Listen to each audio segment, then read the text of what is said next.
All right, let's talk about the news that is absolutely rocking the NFL. The New York Giants have just fired their head coach, Brian Daboll. And we're talking mid-season, which is a huge deal. This isn't just a small change. This is a massive pivot for the franchise. And yeah, it's sending shockwaves all through the league.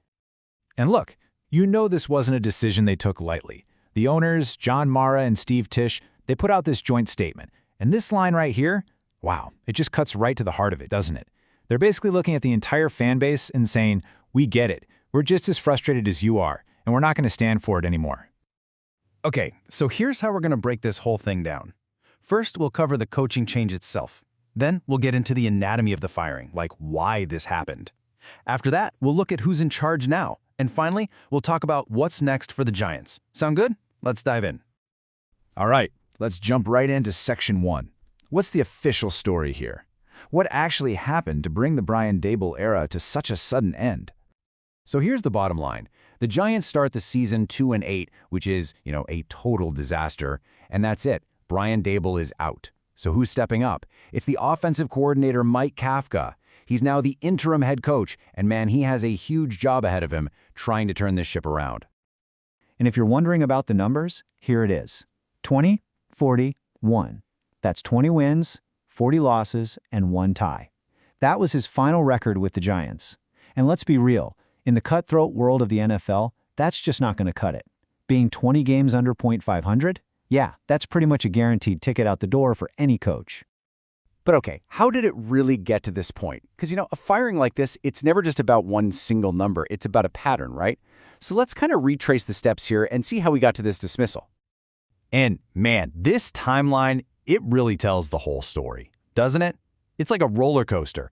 You start with this amazing high in 2022, they make the playoffs, but then, bam, it all comes crashing down. A 3-14 season in 2024, so bad they even had to cut Daniel Jones. They got a little bit of hope back at the end of last year, but that was just completely wiped out by this terrible 2-8 start, and yeah, that was clearly the final straw.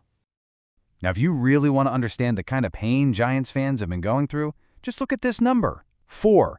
That's the number of games just this season, where they had a double-digit lead and still lost. I mean, come on! These aren't just L's on the schedule, they are absolutely soul-crushing collapses. It just showed they couldn't finish a game.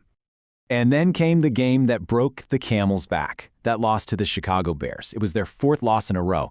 And it was the same old story. They go up by 10 points, and they still find a way to let it slip away. You can just imagine the owners watching that, seeing that same nightmare play out again, and just saying, that's it, we're done. What might have really sealed the deal was looking across the field. On the Giants sideline, you've got Brian Daboll, red-faced, just watching his team completely fall apart. And on the other sideline, you've got Ben Johnson, this new hotshot coach for the Bears, just calmly directing this amazing comeback. The contrast couldn't have been more stark. It was like a live audition, showing the Giants exactly what they were missing. Okay, so Daboll's gone. Now let's shift gears and talk about who's in charge. What does this new leadership team actually look like? So the guy stepping into the spotlight is Mike Kafka, and you got to look at his background. It's pretty impressive. He was an NFL quarterback himself, came up through the coaching ranks under Andy Reid in Kansas City, which is a great place to learn. He's climbed the ladder with the Giants from OC to assistant head coach, and now, boom, he's the interim guy. This is basically his big audition for the head coaching job. He's been prepped for a moment like this. But here's a really, really important detail on all of this. The coach got fired, right? But the general manager, Joe Schoen, the guy who built the roster, he's staying. That tells you everything. Ownership is basically saying the problem wasn't the players, it was the coaching. So not only is Schoen safe, he's the one who's going to lead the search for the next permanent head coach. So you might be asking, okay, why did Schoen get to stay while Daboll got the boot? Well, the answer is right here, the draft. This guy has been killing it. I mean, look at these picks. A superstar receiver in Malik Neighbors, the consensus #1 player in the draft with Abdul Carter, and of course, the big one, their potential franchise QB, Jackson Dart. Schoen has loaded this team up with a ton of young, exciting talent. And you don't have to take my word for it. Ownership came right out and said it. John Mara was super clear. He said, "We feel like Joe has assembled a good young nucleus of talent. They think the players are there. The problem, in their eyes, was that the coach just wasn't getting the most out of him." All right, so Daboll is out. We've got a new structure in place. So what now? Let's talk about the future. What's the path forward for the New York Giants from here?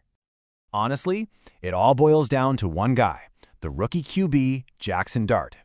Everything they do from here on out is about him. The #1 goal right now is to give him some stability with Mike Kafka calling the plays. And the long-term mission for Joe Schoen, find the perfect head coach who can take all this young talent with Dart at the center and turn them into champions. So, that's where we're at.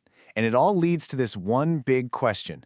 The Giants have a GM they believe in, they've got a roster stacked with young guys, and they think they have their quarterback of the future. The only missing piece is the head coach. So, is this the move? Is this the decision that finally gets this legendary franchise back on the right track? I guess we're all about to find out.